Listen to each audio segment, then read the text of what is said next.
कार्यक्रम के प्रायोजक हैं छयांग healthcare India private limited.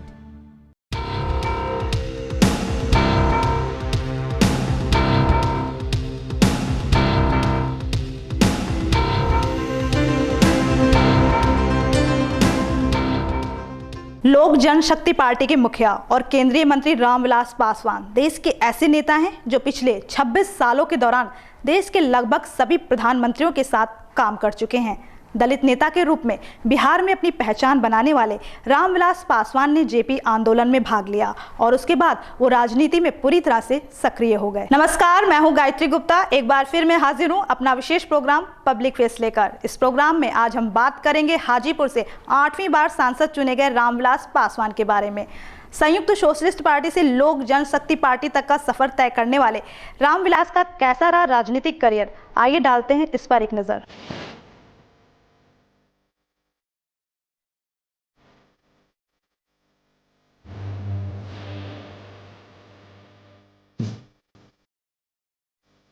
Ramvilas Paswan वर्तमान भारतीय दलित राजनीति के प्रमुख नेताओं में से एक हैं।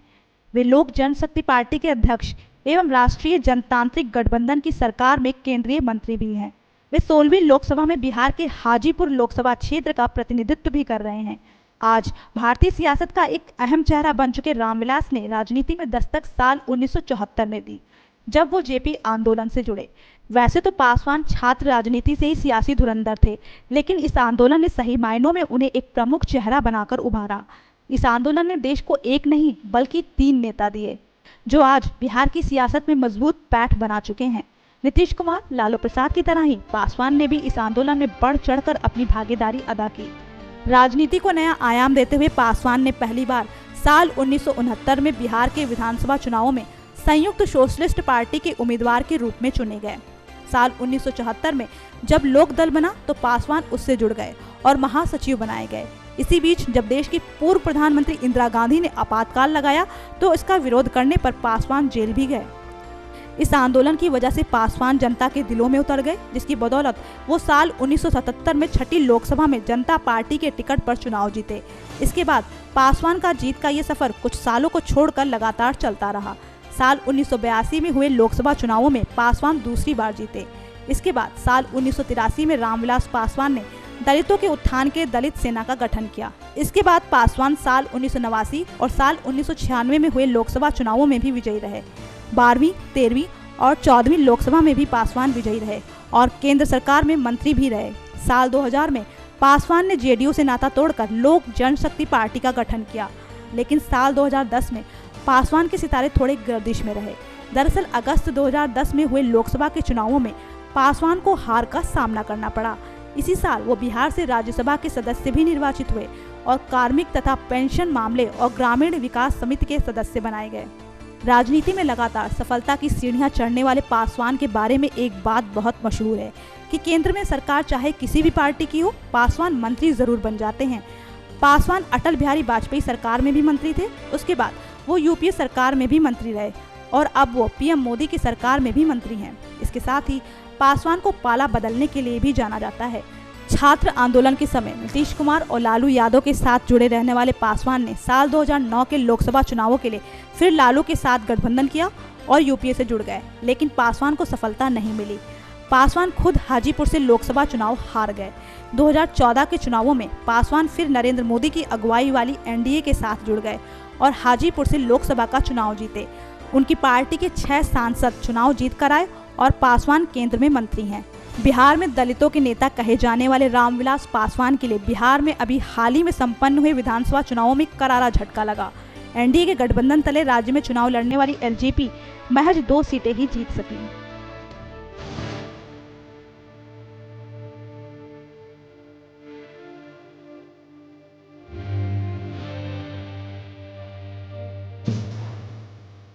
रामविलास पासवान सियासत के वो खिलाड़ी हैं जिन्होंने कभी विश्व रिकॉर्ड बनाया तो कभी शून्य पर आउट हुए। पासवान अपने क्षेत्र में मजबूत नेताओं में गिने जाते हैं, लेकिन ये मजबूती उनकी अकेले की नहीं है। उन्हें कद्दावर नेता रामचंद्र पासवान, श्री कुमार सिंह और बॉलीवुड के फिल्म निर्माता प्रकाश झा का भी समर्थन हासिल है। 8वीं बार संसद पहुंचने वाले रामविलास पासवान अपने व्यक्तिगत जीवन में काफी किस्मत वाले रहे। पासवान की सियासी चतुराई की झलक उनके बेटे चिराग पासवान में भी साफ दिखाई देती है। तो चलिए दिखाते हैं आपको रामविलास पासवान की निजी जीवन के बारे में।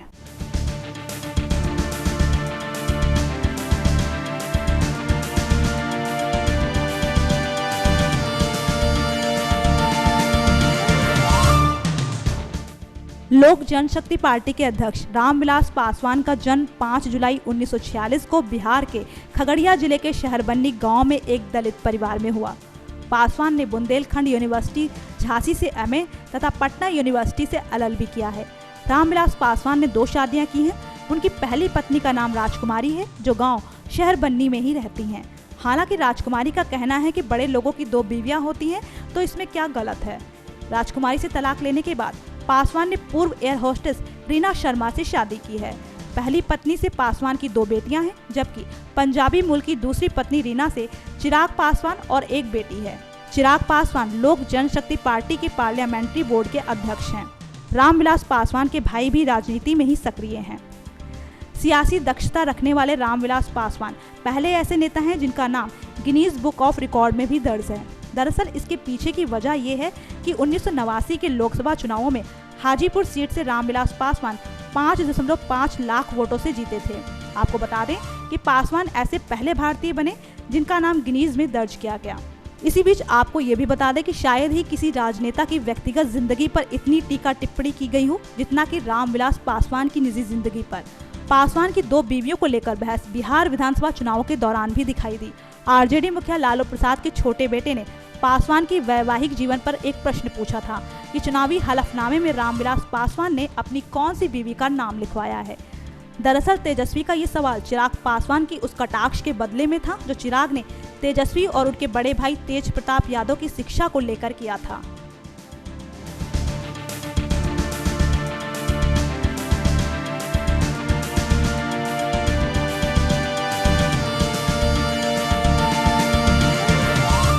राजनीति से लेकर व्यक्तिगत जिंदगी में आलोचना के शिकार हुए रामविलास पासवान का विवादों से भी गहरा नाता रहा। जितनी गति से पासवान ने सफलता सियासत में हासिल की, उतनी ही तेजी से वो विवादों में घिरते चले गए। चाहे बात करें उनकी जन्मतिथि को लेकर हुए विवाद की या फिर बात करें उनकी शैक्षिक योग्यता को लेकर हुए विवाद की, कई दफा रामविलास पासवान को विवादों का सामना करने को मजबूर होना पड़ा। तो चलिए दिखाते हैं आपको किन किन मुद्दों को लेकर पासवान विवादों के घेरे में आए।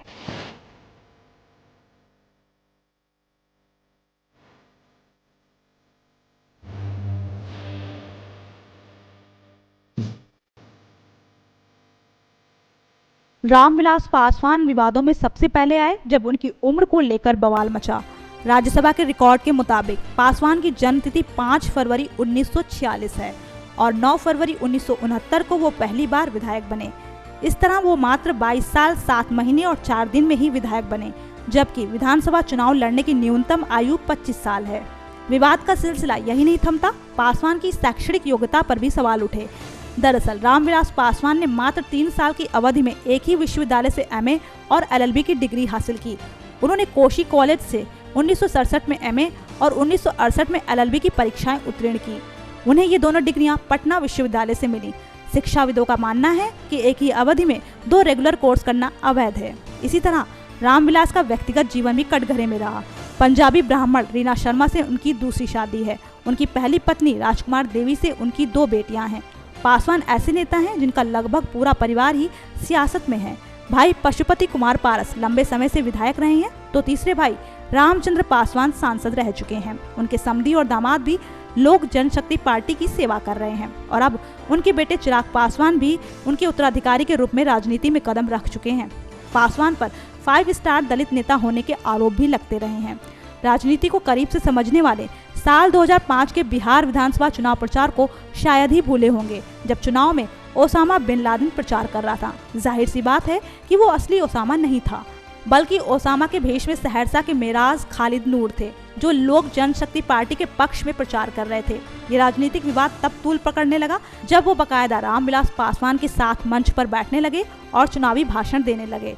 उस समय उनकी इस बात के लिए जोरदार आलोचना भी की गई। कहा गया कि एक समुदाय विशेष का वोट हासिल करने के लिए पासवान को आतंकी ओसामा की नकल करने की कोई जरूरत नहीं है।